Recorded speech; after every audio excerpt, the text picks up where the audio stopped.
Friends, welcome back to my channel. আমি সায়ন, আপনাদের সঙ্গে চলে এসেছি। সো আমি মধ্যমগ্রামে এসেছি আজকে আমার একটা আত্মীয়র বাড়িতে। একটা নেমন্তন্ন ছিল আজকে, যদি আজকের দিনটা আপনার কাছে বলে দিই জামাই ষষ্ঠী, তো ওই জন্য নেমন্তন্নতে এসেছি। তো মধ্যমগ্রামের ভেতরে আছি আমি এখন। যে এখানে দেখতে পাচ্ছি এখানে বাড়িটা আছে, আর এইটা পুরোটাই বাগান। মানে এটা আউটসাইডের বাগান, মানে ওদের বাগান না, মানে আমাদের ফ্যামিলির যে আছে তাদের বাগান না, বাট প্লেসটা হেভি সুন্দর। সেটাই শেয়ার করবো বলে আজকে আমি ভিডিওটা বানাচ্ছি আর কি। যদিও কথা বলাটা আমার অভ্যেস নেই, ক্যামেরার সাথে আমি খুব আটকে যাই। ফার্স্ট টাইম ব্লগ করছি, তাও আবার বাংলা ব্লগ, কারণ হিন্দি আমার দ্বারা হবে না। প্রচণ্ড আরও বেশি পরিমাণে ব্রেক মারবো। বাংলা তো এমনিই ব্রেক মারছি, তার মধ্যে হিন্দিতে আরোই ব্রেক মারবো। তো যাই হোক, প্লেসটা ঘুরে দেখা যাক।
দেখা হওয়া তো নতুন করে কিছু নেই। সাধারণত গ্রাম অঞ্চলে আপনারা এরকম জিনিস দেখে থাকেন, যদিও আমার ভালো লাগছে যে জিনিসটা, সেটাই আপনাদের সঙ্গে আমি শেয়ার করছি। কারণ কলকাতা শহরের মধ্যে আর এরকম কোনো প্লেস নেই।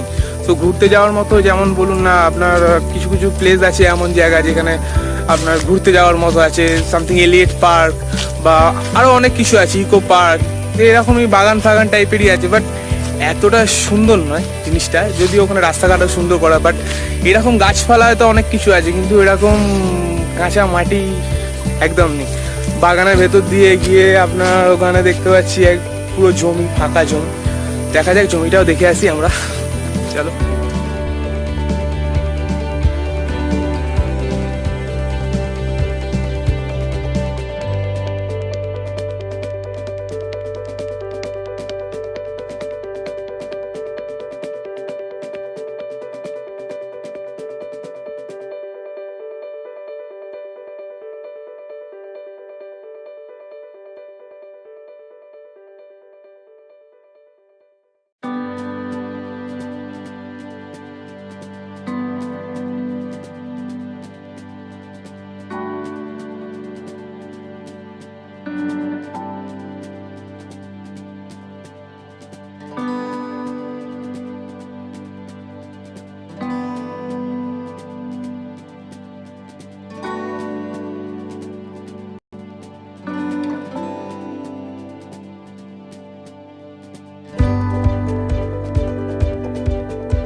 সিরিয়াসলি বলছি প্রচণ্ড সুস্থির লাগছে এখানে, হাওয়াটা খুব সুন্দর লাগছে।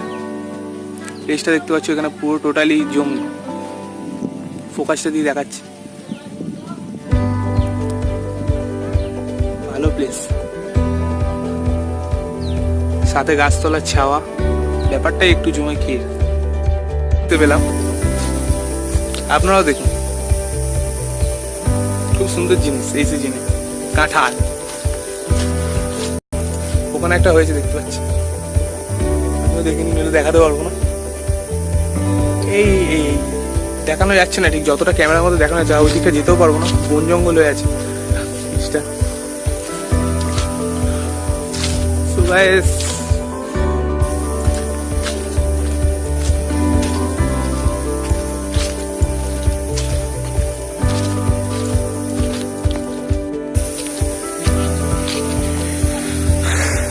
এই সেই বাড়ি, আর এই আমার বিউটি, আমার বাইক।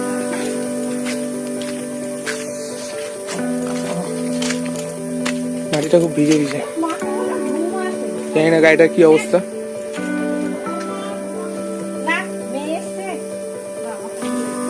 এরকম একটা জায়গার মধ্যে রাখা আছে গাড়িটা।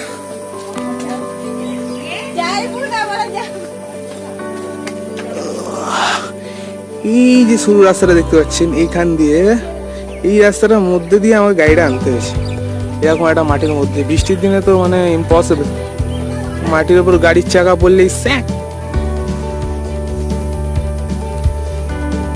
মেন পাকা রাস্তাটা ওই দিকে, মিডিল দিয়ে মাঠের মাঝখান দিয়ে গাড়িটা নিয়ে এখানে ঢুকিয়ে রাখতে হয়েছে আমাকে গাড়িটা, এরকম একটা জায়গায়। ভিডিওটা এখানে অফ করলাম, আমি যতটা যেটুকুনি ঘুরলাম সেটুকুনি আপনাদের সঙ্গে শেয়ার করলাম। সো ভালো লাগলে লাইক সাবস্ক্রাইব করে দেবেন। এরকম কিছু কিছু জায়গার আমি এক্সপিরিয়েন্সগুলো আপনাদের সঙ্গে শেয়ার করি, ছোটোখাটো জায়গার এক্সপিরিয়েন্সগুলো আপনাদের সঙ্গে শেয়ার করি ফ্রেন্ডের মতো। So by.